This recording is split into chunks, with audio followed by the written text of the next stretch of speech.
It may seem crazy what I'm about to say. Sunshine, she's here, you can take a break. Hot air balloon that could go to space. With the air, like I don't care, baby, either way.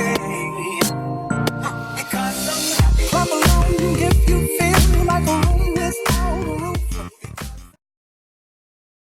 Cea de-a treia vorbitoare, când am întrebat-o ce o face să se simte euforică, mi-a spus marea, familia și din când în când și o partidă de shopping.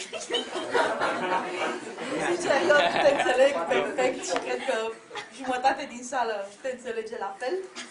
Delia Pope cu discursul Alegeri în viață. Alegeri în viață, Delia Pope.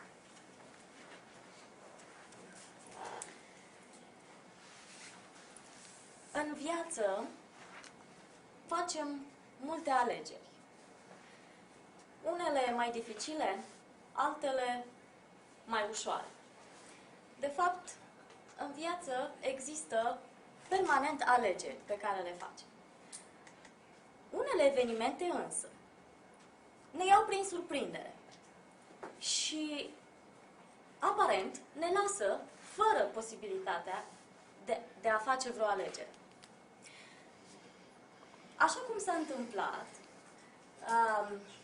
atunci când am trăit un anumit eveniment care m-a marcat foarte mult, în ziua de 20 mai 1999. Și în seara asta mi-am ales să vă vorbesc să vă descriu câteva momente din acea zi pe care am trăit-o. Îmi amintesc foarte clar, foarte viu încă, deși sunt foarte mulți ani de atunci, îmi amintesc acele clipe. Îmi amintesc acea noapte. Îmi amintesc că stăteam într-o barcă mică, portocalie, și pur și simplu, împreună cu mine, în barcă, mai erau și alți 30-40 de oameni. Și cum stăteam eu așa, rezemată de marginea bărcii, și barca se legăna molcom pe Oceanul Indian, mă uitam în sus la stele. Era o noapte perfectă. O bogăție de stele.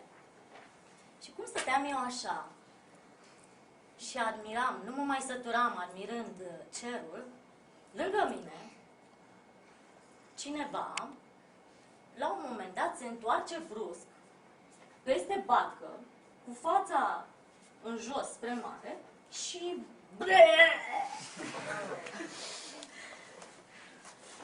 și în momentul ăla m-am surprins gândind, săracul, pentru el n-au funcționat tabletele de rău de mare.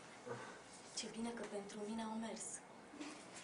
Și mi-amintesc ca și acum, momentul când mi-am întors din nou fața spre stelele mele și m-am gândit, mulțumesc.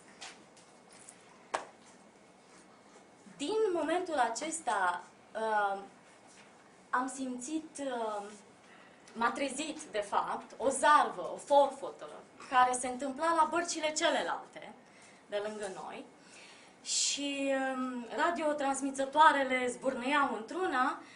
Am aflat că se transmitea că urma să fim salvați. Urma să fim pescuiți din bărcile noastre de salvare, mici și portocalii, de către un vas de încărcătură. Vestea aceasta nu m-a surprins, pentru că recunosc că pe tot parcursul timpului petrecut în barcă, am avut o stare, o senzație, știind că totul va fi bine. Dar parcă îmi părea rău să mă despart de barca mea. Oricum, ceva mai târziu, Eram deja pe puntea exterioară a vasului de încărcătură care ne pescuise. Și stăteam eu așa și aveam mâinile încleștate, mi-aduc foarte bine aminte, mâinile încleștate pe balustrada vasului și priveam în zare. Priveam cum vasul pe care cu doar vreo 6 ore în urmă îl abandonasem pentru a ne urca în bărcile noastre de salvare, se scufunda lent în Oceanul Indian, în apropierea țărmului Malaiziei.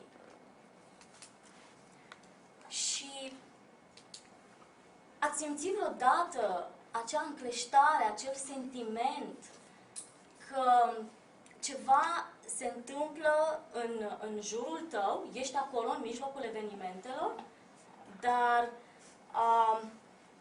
parcă nu-ți vine să crezi, se întâmplă, o simți și nu-ți vine să crezi că se întâmplă. Și ați mai simțit încleștarea neputinței de a schimba imaginea care ți se desfășoară în fața ochilor și de a da cumva timpul înapoi, pentru că aș vrea să înțelegeți că cu doar vreo 12 ore în urmă, eu eram în cabina mea pe vasul acela care se scufunda în fața ochilor mei. Eram în cabina mea și trăiam liniștită și fericită visul de a avea cel mai șmecher loc de muncă pe care credeam că l-aș putea avea vreodată. Și după aceea, din reverie, mă scosese alarma de urgență, cele 8 ore petrecute la stațiile de salvare, a urmat semnalul de abandon al vasului și bărcile. Experiența minunată, doar eu cu stelele și cu Domnul care... Și mă întrebam, privind vasul meu care avea să nu mai navigheze niciodată. De ce? De ce să văd eu toate astea? De ce să trăiesc, să trec prin toate astea?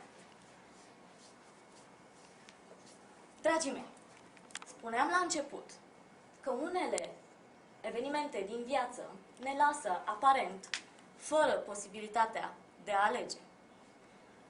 Uitându-ne în urmă, însă, descoperim că, de fapt, alegerea fusese făcută cu mult timp înainte. Așa cum s-a întâmplat în vara anului 1997, cu 2 ani înainte de naufragiu, atunci când am participat la un interviu pentru a obține un loc de muncă în străinătate, în casino. Și am avut atunci de ales între a merge să lucrez pe un vas de croazieră în Singapore, pe uscat în Tunisia, sau nicăieri să rămân acasă. Acum, voi știți ce am ales. Și adevărul este că fiecare alegere pe care o facem ne determină cu adevărat cursul vieții. Mulțumesc!